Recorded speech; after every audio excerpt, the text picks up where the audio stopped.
ఆశ నిరాశల ఆరాటం, అది చీకటి వెలుగుల చెలగాటం. ఇది ఆశ నిరాశల ఆరాటం, అది చీకటి వెలుగుల చెలగాటం. ఆశ దారిన వెలుగు తొలగిన ఆగదు జీవిత పోరాటం.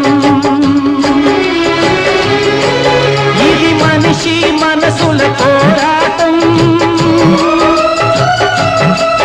అది ప్రేమ పెళ్లి చెలగాటం. ఇది మనిషి మనసుల పోరాటం, అది ప్రేమ పెళ్లి చెలగాటం. ప్రేమ సెగలమై మనసు వికలమై బ్రతుకుతున్నదొక శవం, అయినా పడవ ప్రయాణం.